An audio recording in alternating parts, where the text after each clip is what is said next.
یو سړی دی یا ښځه ده او ټول عمر هیڅ نیک عمل نه دی کړی او یو سپی تږی نو هغه سپي له یې اوبه راواغستې او پې ویس کړي هغې ته په ژوند باندې بشارت وشو چې ته ستا ټول ګناهونه وبخلی شو ته به جنت ته اوس په ظاهر دا څه خبره ده په سپي باندې اوبس کړي لیکن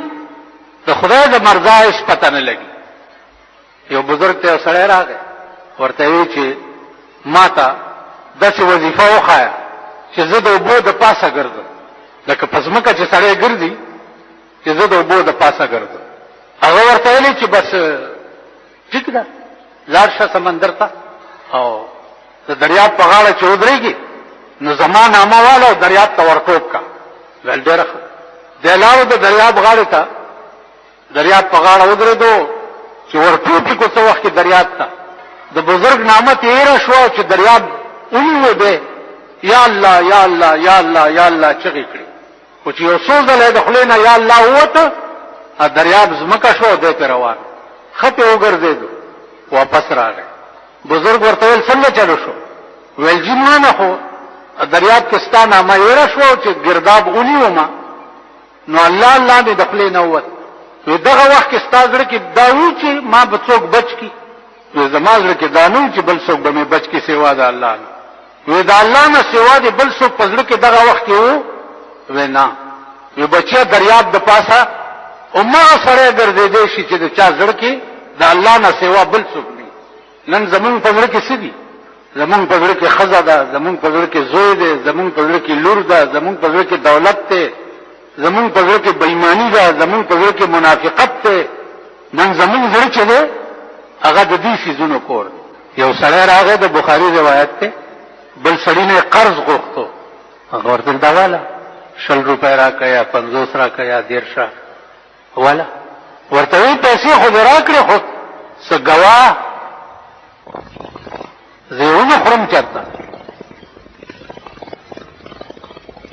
هغه ورته کفا بالله شهیدا د الله نه لوی ګواه بل څوک دی وی څه ضمانت وکیل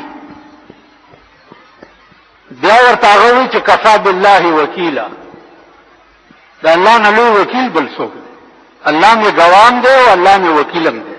خبره خلاص پیسې ورکړې سړی لاړو کله به راوړې پلانای ورځ چې راله د دریاب غاړې ته راووتو چې اوس به په کښتۍ کې زما قرضداری راشي قرضداری د دریاب غاړې ته راووتو کښتۍ نشته یا الله ما خو وعده کړې ده او ته ګواه کړې وکیل کړې اوس کښتۍ نشته یو لرګی د ونې نه راغوستو او د لرګي هغه منځ یې سوری کو او پیسې پکې واچولې او سر یې وله بند او دریاب ته یې لرګی لړه کو یا الله چې ته راته چا ګواه کړې او وکیل کړې وي خدایم ته به دا پیسې مسغه سړي ته رسې لرګی دریاب روان کړو دی پې کور ته لاړو هغه سړی د دریاب غاړې ته راوتی چې اوس به قرضداری راشي چې ګوري دریاب کې یو لرګی را روان دی او قرضداری نشته خیال یې وکړو چې دا لرګی راونیسه کور ته به یو څه به پې وشي چې لرګی دریاب نه رانیولی دی او کور ته یې وړی دی چې مات کړی دی تېنه پیسې پرېوتي او پکې یو چټ پروت و چې یا الله دا پیسې ما هغه سړي ته ولېږلې چې کوم سړي د راکولو په ټایم کې ته راته ګواه کړی وکیل کړی اوبه کې څوک داسې تاسو به وکړئ بزرګانو داسې مسلمان د پیدا کی په دې زمانه کې ایمان دې ته وایي دریابونه به ستا امانت رسوي د سلیمان علیه السلام پیغام بلقیس بادشاه ته د شهر سبا بادشاه چې وه چا رسولو هدهد مارغه د سلیمان خبر به بلقیس مارغه ته وړو مارغان به ستا چټي رسانی کوي دریابونه به ستا امانت بل ته رسوي زما عزیزانو قرآن نن خلکو ته ټوکې او لوبې ښکاري قرآن هم دا شی جوړ کړی دی چې مړی وشي ورسره دیرې ته یوسئ او ملیان پې کیني او ځای به داسې تاوی راټوئ د فرضو د واجبو د سنتو د مستحبو د منظوراتو بلکې جميع حقوق چې د باري تعالی لازم شوي په ذمه د دې حاضر متوفا باندې د حین تر بلوغ او د وخت تر مرګ پورې خایګي د شان د مسلمان سره چې اکثر به ادا کړي اوس امره دی مولا ته معلومه چې په خرابي په خرانی وړي او موږ دا وایو چې خایګي د شان د مسلمان سره چې اکثر به ادا کړي او بعضې به ورځنې فوت شي، نو پس په فدیې د هغې مافاته کې دا کلام الله سره د جمعي مالیته دا پنډوکې چې پې پروت دی د پیسو سره د جمعي مالیته چې غبن فاحشه او متاع قلیله دی په هیله د اسقاط سره ما تا ته در بخلی بل وایي ما قبول کړی ما تا ته در بخلی ما یو له چې پکې ور وبخلي هغه پنډوکې اوچت کو منډه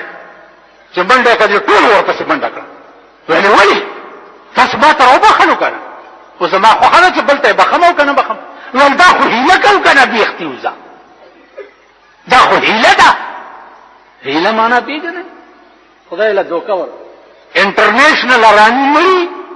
او 100 روپۍ اسقاط یې پروتي او په دې هیله کوي په دې 100 روپۍ دا پوخ اراني پټي دا مونږ تاسو له دوکه نه درکړو یو که نه نن ټول ژوند زمونږ فراډ او دوکه ده ټول ژوند مړی دوکه ده وادم دوکه دی یو نکاح مې وتړلو نو روټۍ وه پکې خیر ما خو روټۍ خوړه نه خو نو 100 روپۍ هغه سړي راوویستې دا جینۍ پلار ویدي لکه ګزاره به کوئ غریبي غوندې ده نو مال په دغه لورو شرمېږي چې دا اوس دې واده کړه خدای هلاک که د خونچې روټۍ دې پې ورکړې ده او چې ما درته حرامه حلاله کړه نو ما ته دې 100 روپۍ راوویست مال دا 100 روپۍ د زوم له ورکړه چې لږ تکړه شي ورته دا زمونږ ژوند دی او دا زمونږ حال دی نو په دې زندګو به عزیزانو جنت نه ملایي کله زه دې خلکو ته وګورم غوسه راشي چې خدایه دې قوم ته خو د خوشحالۍ بوی مخه دا خو داسې د ذلیل بچي دي او داسې ذلیل قوم چې دې کې د خدای وعده نه پېښوي چې واده پکې پېښ شي ټوله شپه به خوب نشي کول دا د غرمې پیدا به راټول کړي دا هلکان دا حرامیان نه دي یو خو چې د 22 کالو هلک مې لیده او دا سر مې ترې پرېښود دا حرامیان به راټول کړي او ټاک ټو ټاک ټو ټاک ټو دا پټاخي وي ټوله شپه به اخلاصۍ په کور کې به خوب نشي بیا چې لا د ښځو جنج راشي بیا چې لا ښځې په لارۍ کې سوري یو په جنج کې دې روانې کړي والله که 100 ډمې یو طرف ته او دا یوه ښځه بل طرف ډمه خو چېرته یو ساعت کې ګډېږي په لارۍ کې دوپړی ځان سره ایښي زه دروغ وایم دوپړی ځان سره ایښي دوپړی ورته غږېږي او ښځې د لارۍ د سوري نه لاس راایستي او ټکی کوي دغه ورپسې به د بړواګانو لارۍ روانه ورپسې به د ارامیانو ډیټسن روان دې قوم ته د خدای د خوشحالۍ بوی نه خوشحالي خو په صحابهو به هم راتلې په پیغمبرانو به هم راتلې خوشحالي خو په حضرت علي هم راغلې وه د هغې نکاح څنګه شوی د بي بي فاطمې په ابوبکر صدیق هم راغلې وه د هغې د لور نکاح څنګه شوی و رسول الله صلی الله علیه وسلم د بي بي عایشې نه به ښه ښځه پیدا کوي